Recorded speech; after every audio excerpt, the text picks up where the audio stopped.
Assalamualaikum warahmatullahi wabarakatuh. Kunjungan RI 2 ke Kabupaten Cianjur, yaitu ada kunjungan ke mana? Kemana tadi teh kunjungan teh? Kunjungan teh kemana wae? Wah deui. Ke Gunung Lanjung 2 dan ke mana, ke rumah relokasi yang ada di Cilaku. Nah, di sini juga dijelaskan mengenai pendataan rusak berat, sedang, dan ringan. Begitupun mekanisme pencairan dana 40% dulu di muka, dan nanti bagaimana setelah itu sisanya kumaha mekanismenya. Nah, saksikan video selengkapnya, wawancara bersama Bapak Wakil Presiden MA. Dan dijelaskan pula oleh Bapak Bupati dan Kepala BNPB mengenai logistik dan mekanisme naontah dana bantuan, dan ada juga disinggung mengenai isu-isu yang beredar, yaitu mengenai remper dan wah pokoknya mana loba we nya nu kacaletot ku bupati. Sok gaskeun, saksikan video selengkapnya. Gas. Juga ada satu desa lagi di kecamatan Pacet, yaitu di desa Ciputri gitu. Insya Allah dalam waktu dekat SK-nya by name by address yang akan dipindahkan ke sini akan segera diselesaikan. Makasih Pak. Yang terhormat Bapak Wakil Presiden, izin menambahkan pertanyaan dari MNC tadi. Jadi untuk yang mendapat stimulan bantuan rumah yang rusak berat tadi sampaikan oleh Bapak Wakil Presiden 60 juta, yang rusak sedang 30 juta, dan yang rusak ringan 15 juta. Sampai hari ini sudah 25.000 rumah atau kepala keluarga yang sudah diberikan. Dan ini kita sedang masuk ke tahap 3. Mudah-mudahan ini bisa selesai semua. Pendataannya juga sudah selesai. Semuanya sekitar 60.000 rumah ya. Yang rusak berat sendiri hampir 18.000 rumah. Itu nanti akan diberikan. Target kami yang tahap 3 di bulan Januari. Kalau nanti ada tambahan-tambahan lagi, paling tidak di Februari semua dana itu sudah disampaikan. Tentu saja tidak 100%, sebagaimana petunjuk Bapak Presiden. Untuk yang tahap pertama diberikan 40%. Oke, kita nantikan rombongan apa?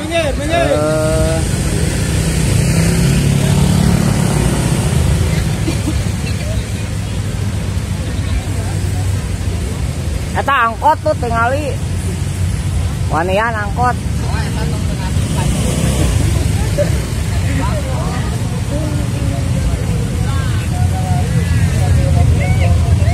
Yo pinggir yo. Oke, kita nantikan udah ring 1, ring 2. Dadah tuh, dadah.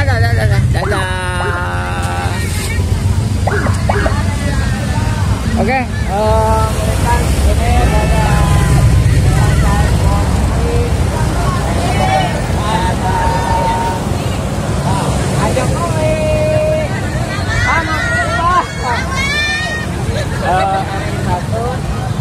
sudah mampir.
hari ini saya melihat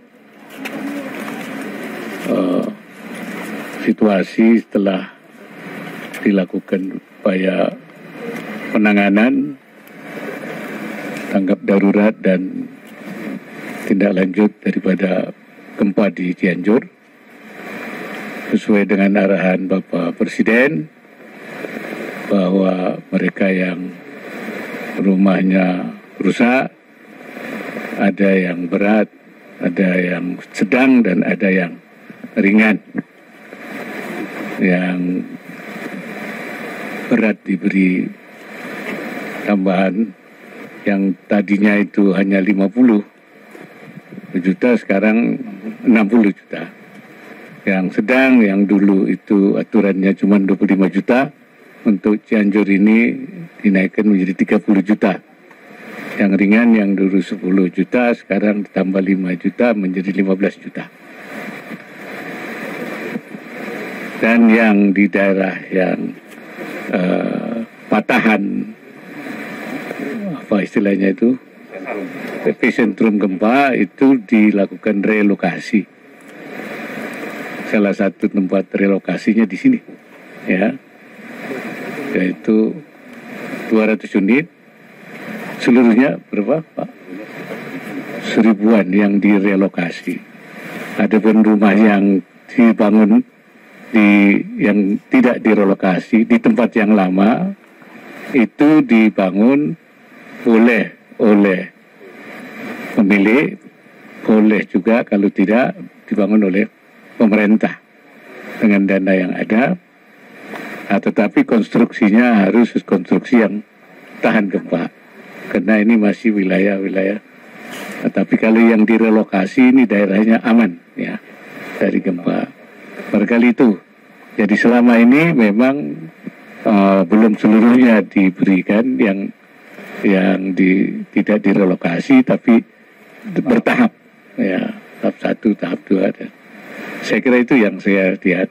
Dan salah satu yang kena pesantren itu akan dilakukan pembangunannya oleh PUPR seluruhnya. Saya kira itu. Pak, izin Pak, saya Farida Pak dari MNC Pak. Pak, untuk realisasi bagi pengungsi yang untuk menempati rumah-rumah yang direlokasi itu targetnya kapan ya Pak? Kemudian realisasi yang bantuan 60 juta untuk rumah rusak berat, 30 juta untuk rusak sedang, dan 15 juta untuk rusak ringan itu sekarang realisasinya sudah berapa persen? Mengingat tadi ada warga yang mengatakan bahwa itu belum diberikan ya. Kemudian sebelumnya juga ada informasi bahwa pemberian bantuan itu di sistem reimburse. Apakah benar Pak seperti itu Pak? Yang masalah kapan penghunian itu dilakukan, saya kira Pak Bupati, ya. Pak Bupati nanti yang akan bisa menjelaskan. Kemudian yang tahap-tahap yang 60 juta itu nanti Pak Kepala BNPB. Tapi sudah dilakukan 3 tahap. Jadi ada tahap 1, tahap 2, tahap 3. Yang sudah sampai tahap 2.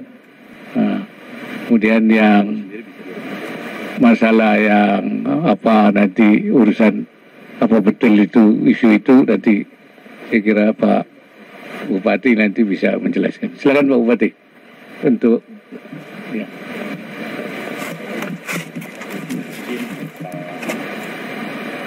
Penghunian itu. Izin Pak Wakil Presiden, jadi untuk relokasi kita hari ini sedang pendataan sudah. Besok kita akan melakukan sosialisasi kepada warga masyarakat yang akan direlokasi ke tempat ini. Dan itu ada di 3 kecamatan. Kecamatan Cianjur yang di Rawacina, Kecamatan Cugenang yang ada di Sarampat dan Cigetil. Juga ada 1 desa lagi di Kecamatan Pacet, yaitu di Desa Ciputri. Gitu. Insya Allah dalam waktu dekat SK-nya by name by address yang akan dipindahkan ke sini akan segera diselesaikan. Terima kasih Pak. Yang terhormat Bapak Wakil Presiden, izin menambahkan pertanyaan dari MNC tadi. Jadi untuk yang mendapat stimulan bantuan rumah yang rusak berat tadi sampaikan oleh Bapak Wakil Presiden 60 juta, yang rusak sedang 30 juta, dan yang rusak ringan 15 juta. Sampai hari ini sudah 25.000 rumah atau kepala keluarga yang sudah diberikan. Dan ini kita sedang masuk ke tahap 3. Mudah-mudahan ini bisa selesai semua. Pendataannya juga sudah selesai. Semuanya sekitar 60.000 rumah ya. Yang rusak berat sendiri hampir 18.000 rumah. Itu nanti akan diberikan. Target kami yang tahap 3 di bulan Januari. Kalau nanti ada tambahan-tambahan lagi, paling tidak di Februari semua dana itu sudah disampaikan. Tentu saja tidak 100%, sebagaimana petunjuk Bapak Presiden. Untuk yang tahap pertama diberikan 40% dari anggaran yang tadi saya sebutkan. Kemudian yang dibangun, ini bangunnya sebagaimana tadi Bapak Wakil Presiden sampaikan, bisa dibangun oleh yang punya rumah sendiri, kalau punya kemampuan. Nah nanti yang dibangun oleh yang punya rumah, tentu saja juga didampingi dari Kementerian PUPR agar yang dibangun itu adalah rumah tahan gempa. Silahkan dibangun dulu dan misalnya diambil uang muka 40%, kekurangannya nanti selesai rumahnya itu selesainya itu yang namanya di reinbus itu.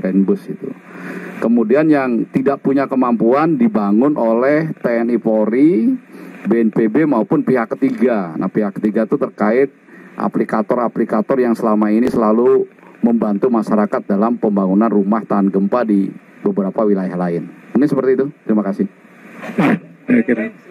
Izin Pak, saya Fauzia dari Republika Pak. Masih terkait dengan pengungsian ini Pak. Informasi terakhir menyebutkan bahwa stok logistik untuk pengungsi hanya tinggal 1 bulan lagi Pak. Atensi dari pemerintah pusat seperti apa Pak? Dan satu lagi Pak, izin terkait yang lainnya terkait Perpu Cipta Kerja yang diterbitkan oleh pemerintah. Ini kan kabarnya menerabas putusan MK begitu Pak. Kalau dari Wapres sendiri seperti apa sih Pak tanggapannya Pak? Kegentingan memaksa seperti apa Pak? Bulan lagi apa? Stok logistik pengungsi. Saya kira nanti oleh BNPB yang masalah logistik ya. Masalah Perpu itu saya kira kan memang Undang-Undang Cipta Kerja itu kan saya kira nanti oleh BNPB yang masalah logistik ya. Masalah Perpu itu saya kira kan memang Undang-Undang Cipta Kerja itu kan dianggap apa istilahnya itu ada bermasalah sehingga perlu diperbaiki. Nah, dalam rangka memperbaiki itu situasi tidak boleh stagnan, tidak boleh vakum, harus ada supaya perekonomian kita terjaga, investor juga tidak bingung. Kemudian maka jalan keluarnya dibuat Perpu untuk menanggulangi situasi keadaan itu. Saya kira Perpu itu sebagai apa sebelum selesainya semua undang-undang Cipta Kerja. Barangkali itu ya. Silakan Pak. Terima kasih. Jadi untuk logistik, rekan-rekan media sekalian, per hari ini memang stoknya 3 minggu sampai 1 bulan. Tetapi tentu saja dari pemerintah Provinsi Jabar, kemudian juga kabupaten kota sudah terus menambah. Kemudian sekarang statusnya masih transisi dari tanggap darurat menuju rehabilitasi rekonstruksi. Artinya dalam tahap transisi ini pemerintah pusat masih turun tangan, khususnya BNPB. Sehingga nanti kita akan pastikan logistik ini akan dipenuhi dulu terus-menerus, khususnya pada saat masa transisi. Nah nanti setelah 3 bulan masuk ke tahap rehabilitasi rekonstruksi ya sudah kembali ke masyarakat masing-masing. Kan tidak mungkin didukung sepenuhnya oleh pemerintah pusat. Jadi masyarakat sudah bisa kembali bekerja. Sekarang dari pemerintah kabupaten kota juga sudah menghimbau supaya para pengungsi ini kembali ke rumahnya masing-masing, mendirikan tenda, mendirikan hunian sementara. Dari situ sudah bisa bekerja dan hidup sudah kembali berjalan sehingga logistiknya tidak 100% harus didukung oleh pemerintah. Mungkin demikian. Ya, tadi saya tanya semuanya sehat-sehat dan makanannya saya tanya cukup sampai hari ini masih terjaga. Ya, baik. Assalamualaikum Bapak Wapres, izin saya Kautsar Pak dari metron.id. Izin tanya Pak terkait dengan PPKM. Ini kan sudah dicabut oleh pemerintah. Untuk mengatasi atau menanggulangi adanya potensi penularan COVID-19 seperti apa? Mengingat di China kan sedang tinggi Pak. Untuk apakah akan mengencarkan peduli lindungi atau seperti apa Pak untuk mengantisipasi adanya penularan kembali? Terima kasih. Ya, yang di PPKM itu yang dicabut itu pembatasan masyarakat, gerakan masyarakat, tidak ada pembatasan. Tetapi karena COVID ini belum dinyatakan sebagai sudah selesai ya oleh WHO, maka kita tetap waspada. Ya, termasuk juga protokol kesehatan, pakai masker, terutama mengenai vaksinasi. Vaksinasi terus dijalankan untuk membuat supaya kekebalan masyarakat lebih besar, lebih banyak lagi. Dan juga tentang peduli lindungi itu masih dilakukan, bahkan diintegrasikan dengan yang lain. Jadi itu masih tetap ada, tapi pembatasan sudah tidak ada. Misalnya masyarakat bergerak, artinya sudah yang ada di sana. Nah, ini menjadi pemberitaan yang pemberitaan yang mungkin pro dan kontra untuk bisa memberikan penjelasan terhadap masyarakat agar percaya terhadap Basnas. Itu seperti apa nih kriteria untuk bantuan dari Basnas kepada yang terperuntukkan itu seperti apa? Terima kasih. Saya kira Basnas sudah punya aturan ya untuk memberikan bantuan itu kepada mereka yang mustahik, yang patut dibantu, apa bentuknya konsumtif, apa bentuknya rehabilitasi rumah, dan tentu pelaksanaannya itu berkoordinasi dengan pemerintah daerah. Kalau nanti misalnya yang memperoleh itu pasti itu ada terkait dengan ya afiliasi kepartaian, itu pasti ada. Kalau nggak partai ini, partai ini, partai ini. Nah, saya kira seharusnya masalah Basnas itu tidak dikaitkan dengan kepartaian, tetapi dengan kemustahikannya, ke siapa yang berhak itu. Jadi yang penting dia punya hak untuk memperoleh bantuan Basnas, apapun partainya, itu saya kira tidak ada masalah. Karena itu sebaiknya memang tidak dipartainisasi atau dipolitisasi bantuan. Jadi bantuan Basnas itu pada orang yang memang punya hak untuk dibantu tanpa melihat latar belakang partainya apa. Barangkali itu. Ya.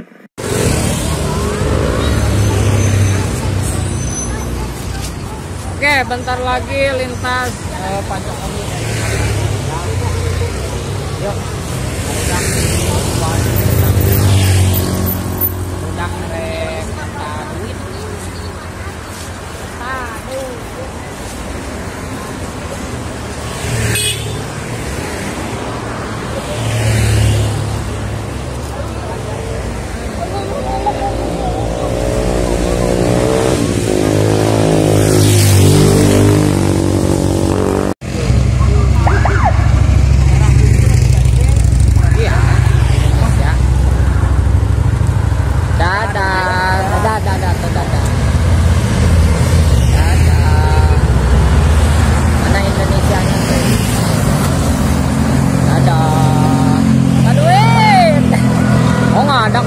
Di sana tuh. Oh, ada Indonesia 2. Oke, sudah pulang lagi Indonesia 2. Ini Menhan bukan? Kayaknya Menhan. Dadah, terima kasih Pak Muhaimin. Pak Amin.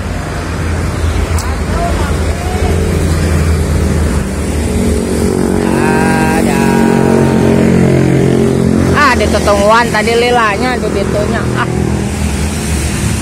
gas menang duit. Iya, jangan lupa subscribe Kang Firman Hidayat. Semoga sukses, YouTube-nya banyak yang suka. Amin. Jadi manfaat buat banyak orang. Amin. Sukses, subscribe Kang Firman Hidayat. Mantap. Sukses juga buat AHA ya. Terima kasih.